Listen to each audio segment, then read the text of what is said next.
Hello students, welcome to the class. In the previous class, we have discussed about the causes for illiteracy problem. In this class, we are going to discussing about the efforts made by the government to eradicate the problem of illiteracy. The government alone cannot solve the vast problem of literacy in the country. It is not possible to achieve the objective of total eradication of literacy entirely through the government efforts.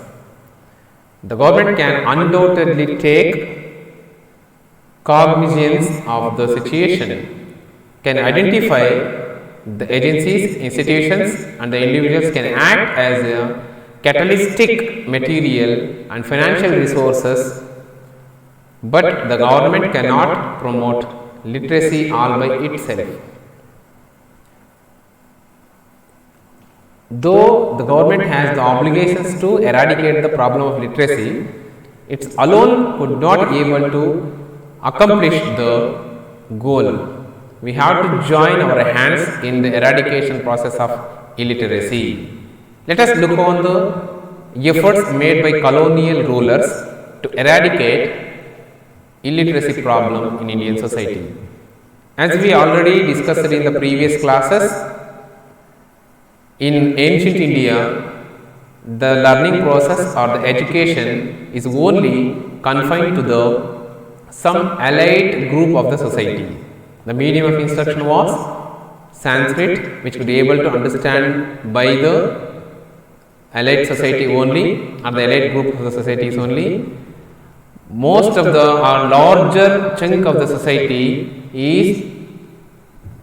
was not able to fetch the education because of so many reasons.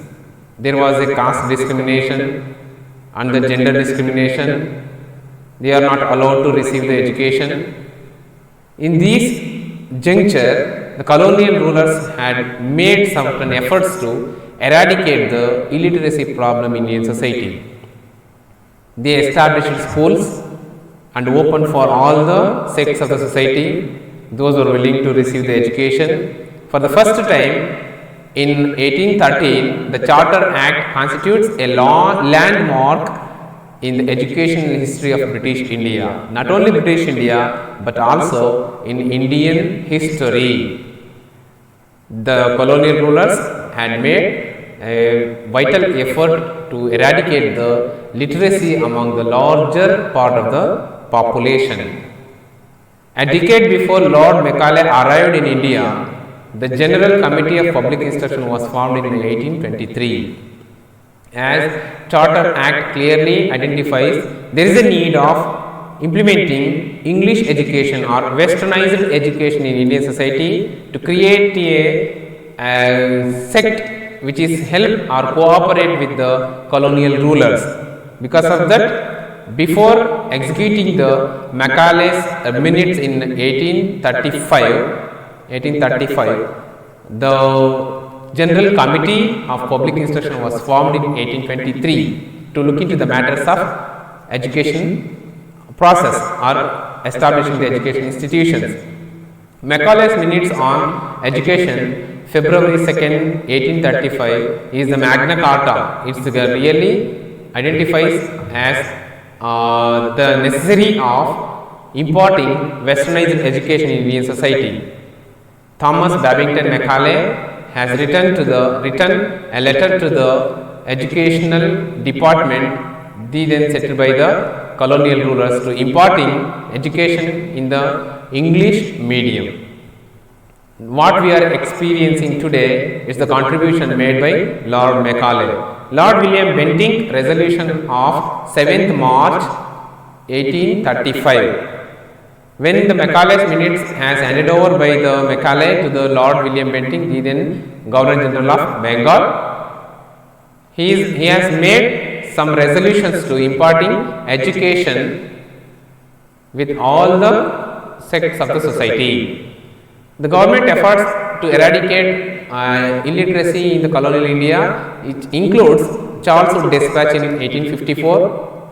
It's clearly open to the education. for all the sects of the society without having any discrimination. Gender, caste, etc. all are free to receive the education, and they are all the schools and colleges are open to seeking the admission. There is no restriction for seeking the admissions. This is the thing which is recommended by the Charles Wood Dispatch in 1854. That's why it's clearly mentioned as Magna Carta of English education in India. The Indian Education Commission was set up by the colonial rulers in 1882. Lord Curzon has come up with the education policy in 1902. Government resolution on education policy has been made in 1913. Calcutta University Commission Act was being constituted in 1917 to 19. These are the efforts which are directly encouraged the imparting education to the Indian society, that particularly neglected sect of the society. Because of that, in 1940s, the percentage of literacy in Indian society has reached the 18% when compared to the earlier years. Earlier ages, only education process confined to the elite society or the upper strata of the society. There is no opportunity for having the education for lower strata or segment of the society. These are the efforts made by the colonial rulers. In the next class, we are going to discuss about the free Indian or Indian government after the 1947. What are the initiatives taken by the government to eradicate the illiteracy problem? Thank you.